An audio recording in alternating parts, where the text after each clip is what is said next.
En primer lugar, agradecer la invitación a participar en estas jornadas. Es para mí un honor compartir este espacio con distinguidos colegas, con gente que uno quiere y aprecia mucho. Agradecimiento especial para Silvio Fernández, Eduardo Izaga, por supuesto, por toda la previa de esta jornada de organización. Y bueno, el agradecimiento a, digamos, todos los compañeros involucrados en esta actividad. Ojalá pueda ser en un futuro una jornada presencial para la riqueza que tiene siempre el encuentro personal. Hay una serie de problemas bastante novedosos en relación a la cámara Gesell, ¿no? Nos ha tocado problematizarlos y tratar de ordenarlos y de pensarlos, sobre todo porque se ha superado ya una primera fase donde el punto era pasar desde la lógica del interrogatorio por abogados y abogadas a los niños a regular en casi todos los códigos procesales, en casi todos los sistemas, digamos, de enjuiciamiento criminal, sistemas de cámara Gesell con pautas bastante similares en cada sistema.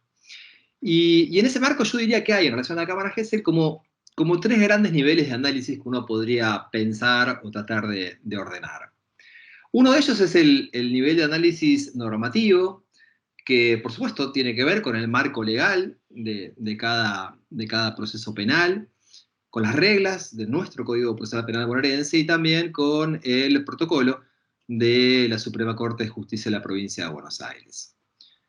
Una segunda dimensión, un segundo nivel de análisis, está asociado a las técnicas de litigación de un proceso adversarial.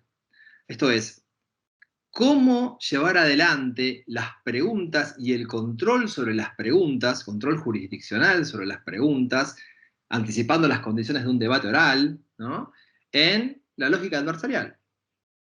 Y el tercer nivel de análisis tiene que ver con la valoración de la prueba, ¿sí? Es decir, cómo se procuran establecer estándares en relación a una prueba que puede resultar, en muchos casos, prueba única, ¿sí? ¿Esto es así o no? Bueno, ahora intentaremos develarlo, pero me interesaba marcar esos tres niveles de análisis porque muchas veces, digamos, si no ordenamos las preguntas que deberíamos realizarnos, si no ordenamos los planteos que se formulan, esos tres niveles pueden confundirse y se trata de planos distintos, diferentes. Bien, vamos con el primero. Primer nivel de análisis, el nivel de análisis normativo. Todos y todas conocemos el artículo 102 bis, 102 ter, no vamos a profundizar al respecto. Sabemos en qué casos es obligatoria una cámara Gesell y en qué casos es facultativa. La primera pregunta es si es posible extender una declaración en cámara Gesell a casos no previstos estrictamente en ese marco legal. ¿Sí? Se me ocurren diversas hipótesis. Nosotros, en lo particular, nos tocó trabajar con un supuesto de una joven que ya tenía más de 18 años de edad, no mucho, 19 años aproximadamente, pero que era hipoacúsica, ¿sí? Una víctima especialmente vulnerable. Y se planteó la posibilidad de trabajar con su declaración por una única vez, evitando toda esa experiencia tortuosa de además tener que, digamos, declarar por intermedio de una intérprete reproduciendo una situación que, como bien sabemos, es extremadamente compleja. Lo mismo, pensar la posibilidad de niños y niñas testigos de un delito declarando bajo esta modalidad. Entonces, la pregunta ¿es posible extender a casos análogos este medio probatorio? Y yo creo que sí, porque el fundamento viene dado por el artículo 209 del Código Procesal Penal, que es el principio de libertad probatoria, ¿sí? Esa extensión respecto de los supuestos estrictamente regulados por el legislador en el 102 bis y 102 ter, además fue reconocida por la propia Corte bonaerense cuando en el propio protocolo extiende la posibilidad de recibir esta modalidad de interrogatorio a las personas con padecimientos o deficiencias de salud mental. Entonces la propia Corte reconoce la alternativa superadora de los casos estrictos regulados por el legislador. Principio de libertad probatoria en la medida que no se vea afectada una garantía constitucional y con esta modalidad que habilita la posibilidad de la contradicción y el derecho de defensa en juicio, entendemos que no hay ningún riesgo de vulnerar garantías constitucionales y que además se está evitando una revictimización en casos muy particulares, insisto, de víctimas especialmente vulnerables. Segunda cuestión que surge sobre ese marco legal. ¿Es apelable la decisión de un juez o una jueza de garantías que resuelve producir prueba a través de esta modalidad especial? Entendemos que no lo es. Así lo ha sostenido también el Tribunal de Casación Penal de la Provincia de Buenos Aires, frente a un recurso interpuesto por un defensor oficial. La Cámara Penal había considerado inadmisible el recurso y Casación lo confirmó ante la queja de la defensa pública, sosteniendo, por un lado, que las resoluciones de esa índole no son sentencias definitivas, no quedan incluidas dentro de ninguna de las hipótesis del artículo 450 del Código Procesal Penal. Y además de lo expuesto, que las partes en una audiencia de Cámara Gesell tienen todos los derechos y las facultades previstos para el debate, ¿sí? Que se garantiza el principio de contradicción, de modo tal que, más allá que se pueda alegar la vulneración de garantías constitucionales, eso tiene que ser demostrado en cada caso particular, de lo contrario, no tiene legitimidad un recurso por fuera de lo previsto en el artículo 450. Problemas operativos que se presentan también en relación al cumplimiento de ese marco legal que fija el protocolo. En algunos departamentos judiciales, la ausencia de una psicóloga o profesional especialista en maltrato o abuso sexual infantil. Digo, no basta con tener conocimientos, no basta con tener una aproximación, es necesaria una especialización, y sabemos que esto en muchos casos no viene dado. Y por supuesto, eso genera luego problemas en el interrogatorio que analizaremos en el segundo nivel de análisis de litigación. Problemas arquitectónicos, ¿no? Arquitectura de cada espacio que permite, no en todos los casos, el ingreso por lugares diferentes de imputados y de víctimas, ¿no? Y entonces eso obliga a los operadores judiciales a poner el ojo y la atención en citar en horarios distintos, horarios diferentes, para evitar que todo aquello que se procura realizar con la Cámara Gesell no se rompa con una cuestión, insisto, edilicia que permite el encuentro entre víctima y victimario no deseado por la regulación de este medio de prueba. También dentro del marco normativo, otra pregunta interesante. ¿Qué pasa si el particular damnificado, la fiscalía, la propia víctima en definitiva, se opone a la presencia del imputado en la sala contigua, en el salón contiguo, o la propia observación de esa secuencia por parte del imputado? Hay una discusión muy interesante, ¿no? Digamos, el año pasado nos tocaba participar en unas jornadas en Santa Fe, donde en Santa Fe queda claro que el imputado no puede observar en vivo, en el momento en que ocurre, aun cuando no tenga ningún tipo de contacto con la víctima, la declaración. Claro, entonces nosotros preguntamos, pero si no hay ningún tipo de encuentro con la víctima, ¿cuál sería el problema en que el imputado esté observando la diligencia desde un salón contiguo o, en tiempos de pandemia, viéndola desde la conexión que se le puede habilitar? Y entonces se nos decía, como argumento, que quien realiza la diligencia debe informar a las víctimas quienes se encuentran presentes observando la diligencia y que eso puede resultar intimidatorio. Y que esa necesidad de informar proviene de observaciones del Comité de Derechos del Niño, la observación general número 2, en particular el apartado 25 y el apartado 64, que establecen dentro del derecho del niño a ser escuchado la obligación para los funcionarios del Estado de informar en qué consiste esa actividad, ese acto judicial en el que el niño, niña o adolescente va a participar.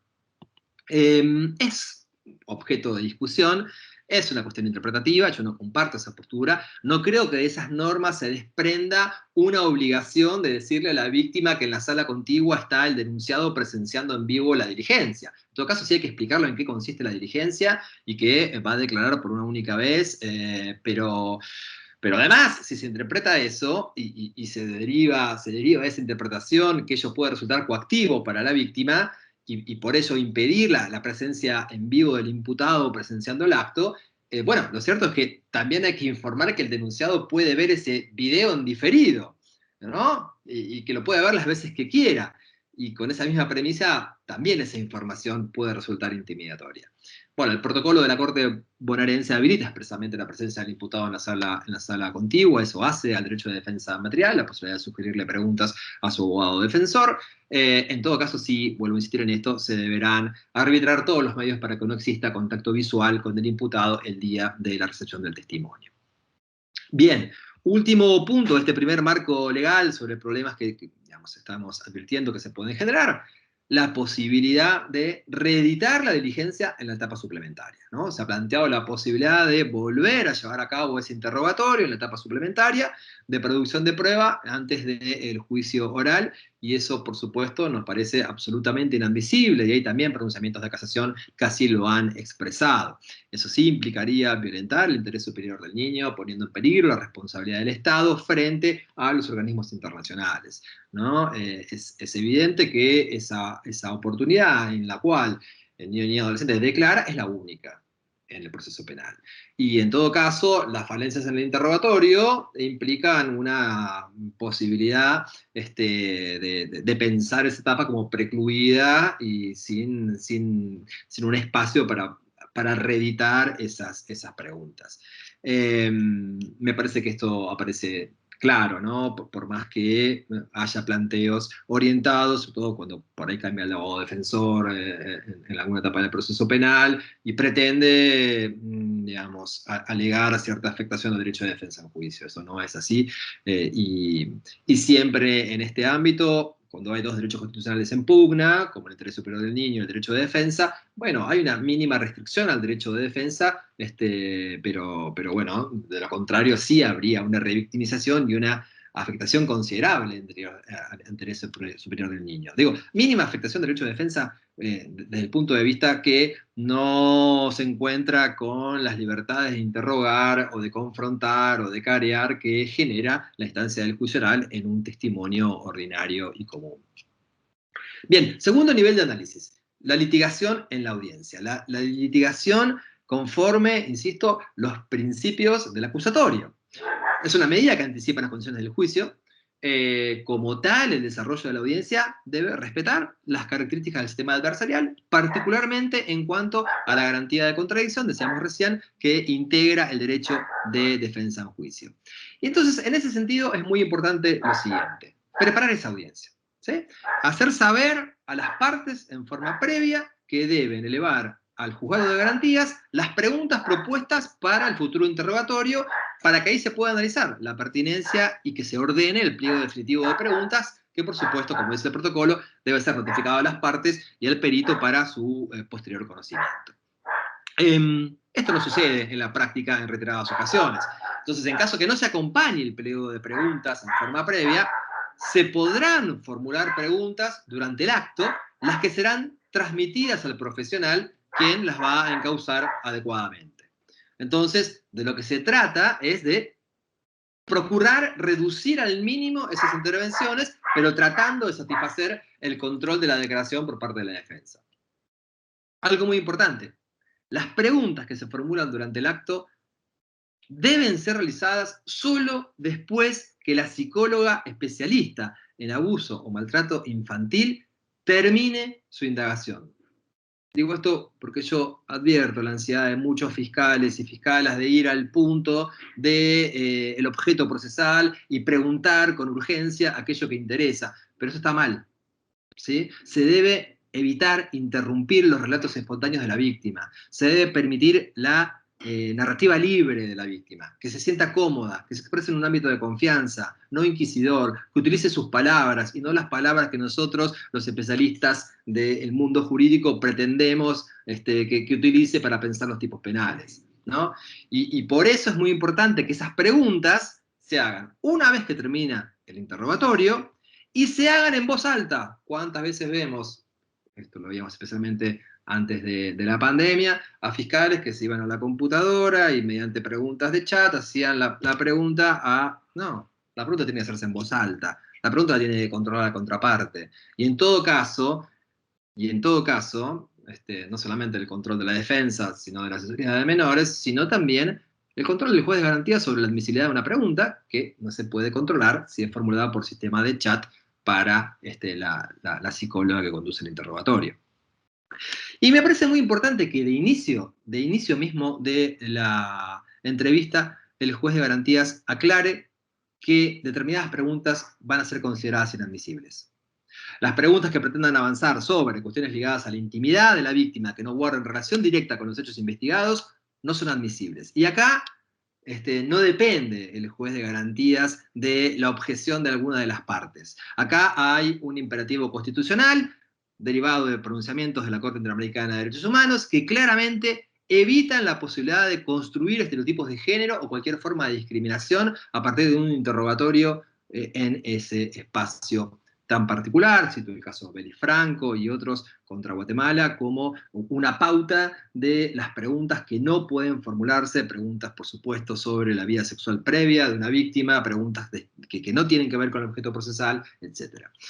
Y por eso digo, la intervención judicial de oficio, declarando inadmisibles en forma previa, o si se formulan, haciéndole además la observación respectiva a el abogado o la abogada que lo concreten, sea que sean funcionarios públicos o particulares. Las preguntas también que impliquen cualquier forma de hostigamiento, cualquier forma de repregunta, de repetición, de interrogatorio sobre cuestiones ya respondidas en la audiencia, también son preguntas inadmisibles, eso sin perjuicio de las preguntas aclaratorias que se puedan formular obviamente sobre determinados aspectos ya respondidos. Termino este segundo bloque de litigación, hay muchísimas cuestiones más que podríamos pensar, pero sí me gustaría mencionar algunas cuestiones vinculadas a la intervención de las peritos. Se suelen presentar tres niveles de objeciones o de cuestionamientos. El primero, el que tiene que ver con la objetividad de la perito psicóloga que conduce la Cámara Gesell, ¿no? Digamos, eso está claro. ¿Por qué? Porque muchas veces esa perito psicóloga ha formado parte de los cuerpos de la Fiscalía de Instrucción. Casación ha dicho que no es ningún impedimento, digamos, que no obstaculiza la intervención, si no se demuestra la existencia de un interés, de un afecto, de un odio contra el imputado, la posibilidad de que intervenga llevando adelante su labor pericial. Segundo lugar, ¿qué pasa cuando se requiere que intervenga la psicóloga por no haber advertido contradicciones en el relato de una menor? Bueno, primer cuestión, también lo ha dicho Casación. Aquello que muchas veces se menciona como una contradicción, en realidad no es más que una forma de expresión, con las limitaciones propias de un niño o una niña a su edad. En segundo lugar, en ninguna parte del protocolo se establece que ante contradicciones de la persona que declara se deba realizar una nueva entrevista, y mucho menos, como nos pasó la semana pasada con la doctora Fernández, bien lo sabe, intentar confrontar con declaraciones existentes en la causa, como si fuera una especie de careo con testimonios de referencia o testimonios de oídas de otras personas. En todo caso, lo que sí establece el protocolo es que la profesional que conduce el interrogatorio le efectúe preguntas aclaratorias al niño, y sobre eso sí se podría ahondar en este espacio. Y lo último sobre litigación, para pasar los últimos 3 minutos a la valoración de la prueba, el cuestionamiento de la perita por inducir respuestas. Bueno, esas objeciones eventualmente se tienen que formular en la Cámara Gesell, y no posteriormente, ¿no? La etapa está precluida si no se formuló la objeción en el momento. En segundo lugar, si se formula esa objeción, bueno, debe intervenir y resolverla el juez de garantías declarando que es admisible o no la pregunta. Podrá la defensa, en caso de no compartir esa posición, hacer reserva de recurrir a la decisión, pero la diligencia no se interrumpe, se lleva adelante. Y verá luego el Tribunal de Alzada, Cámara o Casación, bueno, verá cuál fue la técnica utilizada para llevar adelante las entrevistas, si se observó el procedimiento adecuado para la edad de las víctimas y para el objeto de la causa, se hicieron algunas preguntas de aquellos que el mismo protocolo establece, no se pueden formular, ¿no? Porque el protocolo establece la obligación de ser paciente, de respetar pausas, silencios, de evitar demostrar reacciones emocionales o proyección de significado ante la descripción de la conducta abusiva. Y termino con esto. Tercer nivel de análisis, nivel de valoración de la prueba. Primero, destacar que los jueces no pueden sustraerse de esa función delegándola en los peritos, ¿no? Esto lo digo porque muchas veces los propios fiscales requieren a la psicóloga un informe de cierre que implique analizar si la víctima ha sido veraz o no en su relato, dando su opinión al respecto. Bueno, la valoración de la prueba es una actividad judicial. ¿Puede el perito ser convocado a juicio? Por supuesto, puede ser citado para dar su opinión, pero la misma no sustituye la interpretación judicial de los magistrados. Segundo, la valoración de la prueba no es un acto de fe. No es un acto de fe. No se trata de un juez fedatario que afirme si le cree o no le cree al niño o niña adolescente. De lo que se trata es de construir umbrales de prueba más allá de toda duda razonable. Es decir, de establecer estándares razonables mediante argumentaciones dotadas de racionalidad en la estructura valorativa. Y tercero, y termino con esto, porque da para mucho más, no se trata de un testimonio único. ¿Sí? No es un testimonio, en primer lugar, es la declaración de la víctima, no es un testimonio. Y en segundo lugar, ¿de qué hablamos cuando hablamos de testimonio único? Son hechos donde no hay testigos, en principio no los hay, porque a veces hay testigos menores de edad, o digamos, no es lo habitual, pero suele suceder. Pero no hay testigos, porque los hechos se desarrollan en un ámbito de intimidad. Pero es maldita la frase, son hechos donde hay dichos contra dichos. Eso es una afirmación vaga, una afirmación que no problematiza la cuestión, y además, eso impide llevar adelante lo que la Fiscalía debe hacer, que es una investigación de contexto. Una investigación de contexto que permita encontrar indicios objetivos autónomos de la propia declaración de la víctima para evitar concentrar todo el peso de la prueba en la propia víctima. Entonces, de lo que se trata es de hacer un análisis integral de la situación, digamos, de una investigación de contexto que permita trabajar en la credibilidad del relato de la víctima a través de la corroboración con elementos objetivos, pero no a partir del acto de fe del juez de le creo o no le creo a esa víctima. Bueno, muchas cuestiones más para pensar y para trabajar. Seguramente en futuros encuentros seguiremos repensándolas. Muchas gracias por la invitación.